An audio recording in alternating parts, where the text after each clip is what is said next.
Hey everyone, and welcome to the Marketing Clinic Live.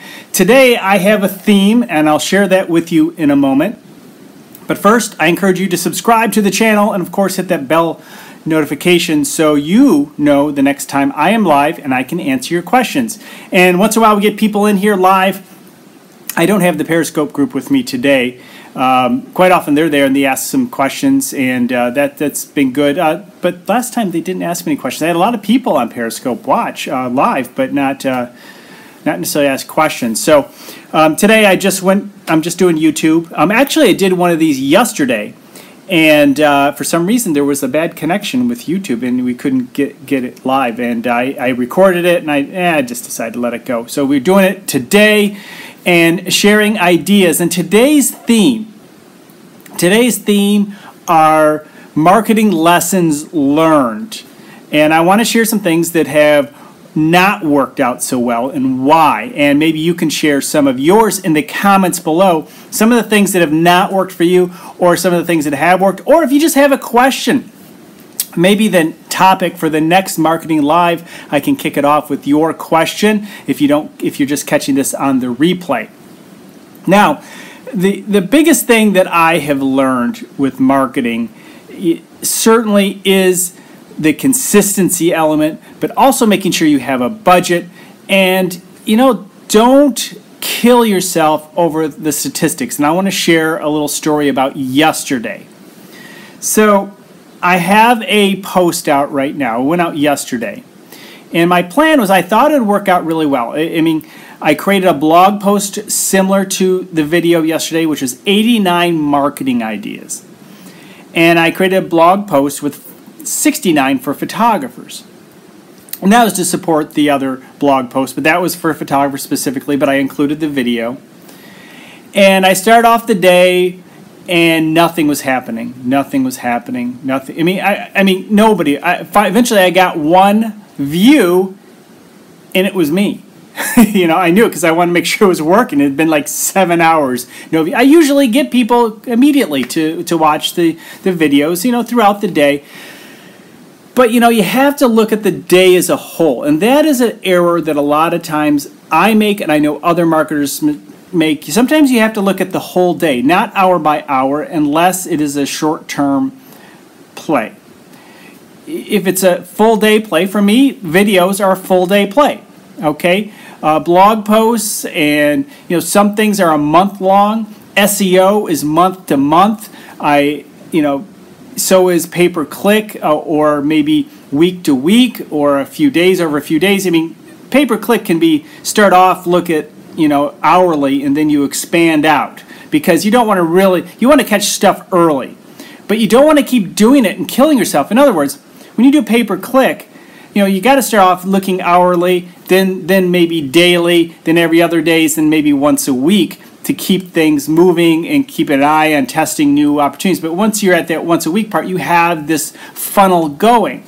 In SEO, you don't want to kill yourself with all these statistics. So yesterday, I was watching these statistics and it's like, man, I'm not even getting new subscribers today, the whole thing. At the end of the day, a lot of the people that watch these videos, these marketing videos, are 3, 4, 5 in the afternoon, near the end of the workday, and sometimes early in the morning, and that's when things start picking up, and a few people started watching it, and I ended up with 4 new subscribers, but it was all later in the day. So in other words, how much time did I waste?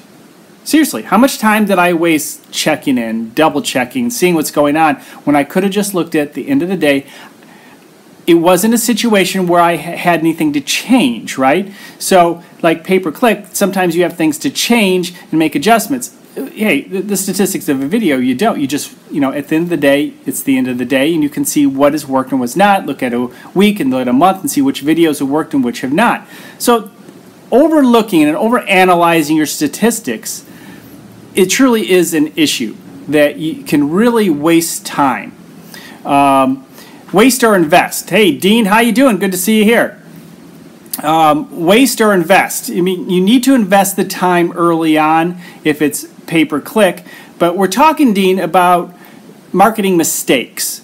And what I was saying is that, staring at the statistics hour after hour, especially if there's nothing you can do.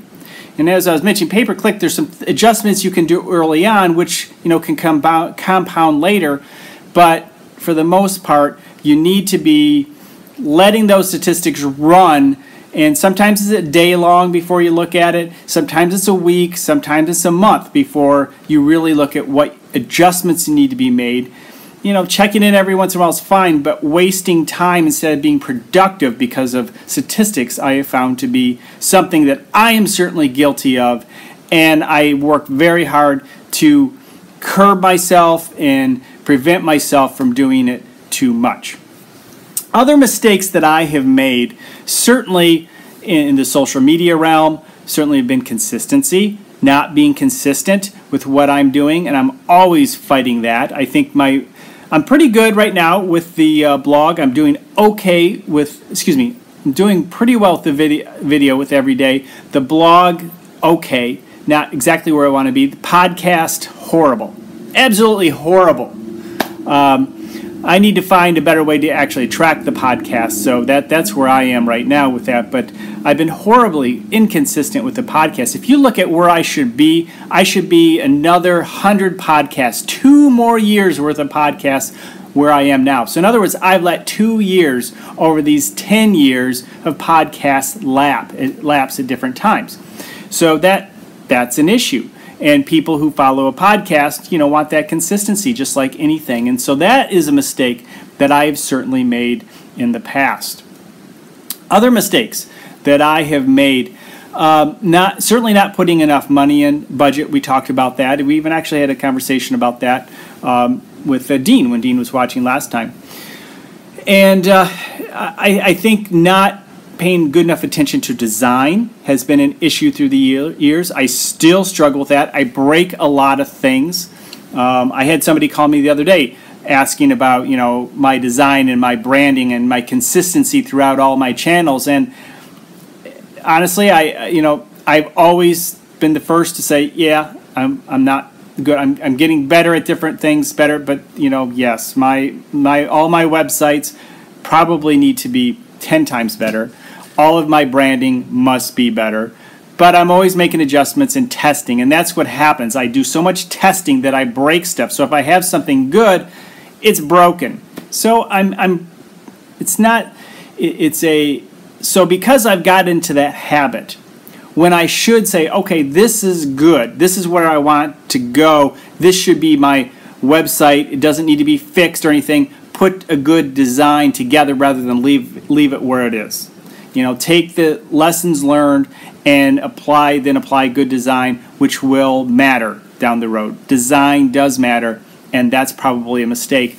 And a marketing lesson that I learned and have continued to get better at, but I think I only get better at it because maybe I'm a hair better at design. But, no one's going to ask me to design a logo or specifically something outside of some basic structures. So I'm getting better, but I'm certainly not a high-end designer, which is where you need to be. And if you're not that high-end designer, taking things on that you shouldn't take on. I'm a photographer. Where would you say you've been most best at consistency? Most best and consistent? I would say obviously, thank you for that question, Dean. Where have I been the most consistent and best? Certainly my YouTube channel. I've been continuously improving, and I have been going every day for 7 months now, and that has been great. I did the up through August last year every day on my blog, but I stopped that because I saw the quality going down. I see the quality of the videos here going up over time as I continue to improve my techniques and the style. If you look at my older videos, maybe 6 months ago towards today, I think they're better. I'm learning more about the algorithm and what needs to really, be applied here and what I need to understand in terms of growing the channel.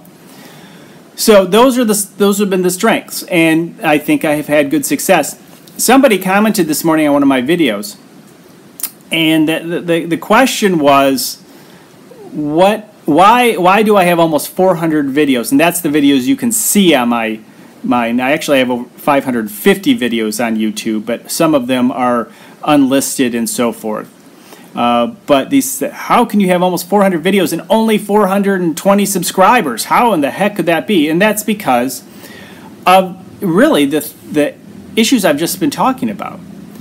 Because over 10 years, I was just using YouTube pretty much as a tool, not with the intent of developing subscriber base. So I have some videos that have had many thousands of views, but I didn't get many subscribers because the other videos around it weren't really supporting it, or I didn't support that great video with another great video, and that, or even a related video, and that's how the algorithm works. And so I wasn't reaching the people in a way that would encourage them to subscribe, nor that I had that call to action, nor was that necessarily the intent or even thought until maybe the beginning of December or even last fall, when I started thinking about, hey, I need to use YouTube as more of a voice than a tool.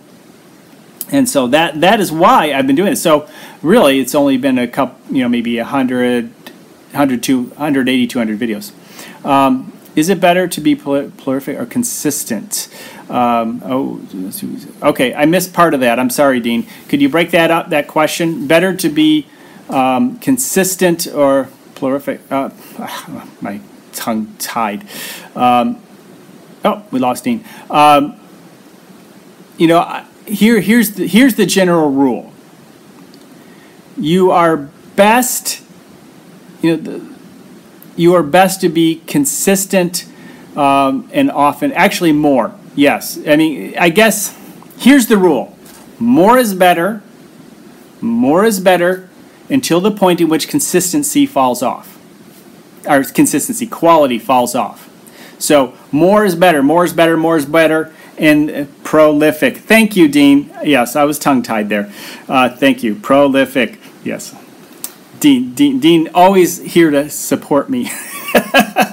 So, to answer the question, when your qualities go, or your consistency is going up, you start off with once a month, then once a week, then a couple times a week, 3 times a week. Now you're every day, but maybe you're starting thinking, okay, I'm going to go twice a day to improve. But then at that point, your quality goes down. That is the point you need to stop. And you need to back up and say, okay, I can handle once a day of the high quality that the people who follow me deserve. And that is what happened when I did the 100 videos in January. The thumbnails I'm still fixing from then. There's still a lot of good videos, but there are a lot of horrible videos in there. Be kind, I'm the only one watching today. Actually, I saw somebody else pop in for a moment. And fortunately, we get. I do appreciate you coming in, Dean. It's always nice to have somebody add a little something to the conversation when I'm doing these. And I know I tend to get more people as as this on and off. I notice the difference. My views are up a lot. You were talking about the question about number of subscribers. Well, my views are up about 30% from a month ago. And views count more than subscribers, but subscribers support the views. And so it's this circular thing that really is important. And 15% of my traffic is from my subscribers, and that's why having subscribers is so important. That's why people encourage you to subscribe and hit that bell icon, which obviously you have done, Dean, and I highly appreciate that. No, I know you are, Dean. He says he's messing with me. I know, for those of you who are watching this on the replay, I know Dean really, really, really, really, did I say really, well. And so he likes to poke at me as much. Believe me, I poked at him just as much, if not more. So we're on good terms here. So continue that. If you learn the lessons of your marketing mistakes, I think the biggest mistake in marketing that people can make is to decide that because what they had done did not work, marketing sucks and marketing doesn't work. Because what they did, they tried marketing and it failed on them. And I've seen this time and time again where people say, I don't believe in this marketing stuff. I did this one thing one time and nothing happened. Well, no kidding. No kidding. There's no campaign behind it. It was just, I'm going to test this real quick and see if anything happened. Half-hearted, half the money needed, and half the maybe design, or there's no testing, there's nothing. It was just like, well, I tried doing this once and nothing happened, and so, marketing sucks and it all, it's just a failure, it's just a scam. And that is wrong.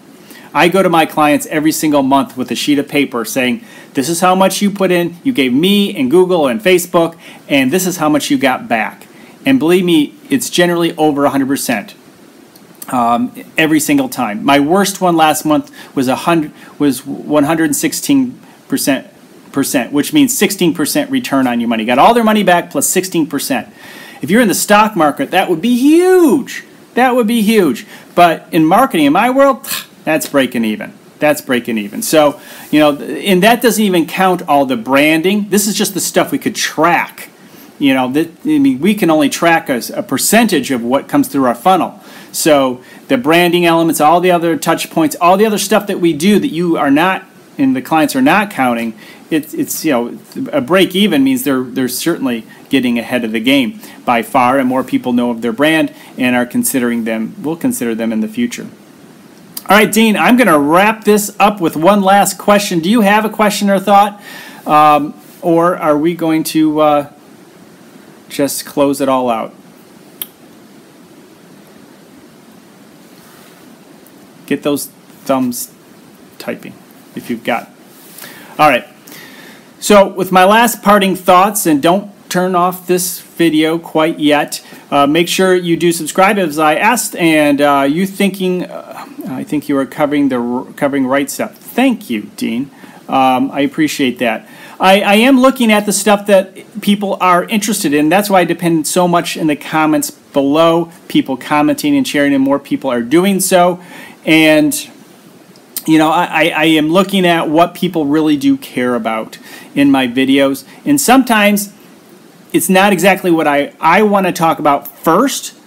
Some cases it is. Sometimes I feel like, is that something they want to hear more about? But that I look at the analytics and say, yes.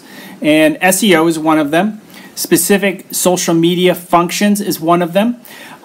Making more money for your business is another. And so those are three areas that I will be doing more videos on. And in today's video is that was released this morning, 6 social media tips, and that was a good video, getting some good traction. If you have not looked at the 89 marketing videos, this is the lesson out of that one.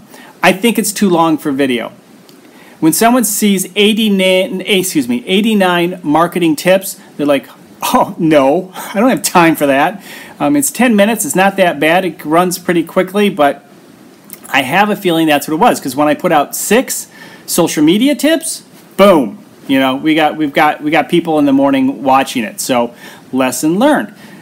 People don't want 10,000. That will work as a blog post, but not as a video so well, unless maybe if I was more well established in some areas, that could be the case. But that is the case now. That's why I'll have to test something like that, maybe in another couple thousand subscribers. Right? Thank you, Dean. Thank you, everyone who are watching on the replay. And make sure you take the time to put in a comment below, ask questions, and we'll talk to you next time on the live marketing clinic. And you can join myself and Dean next time. You have a great day.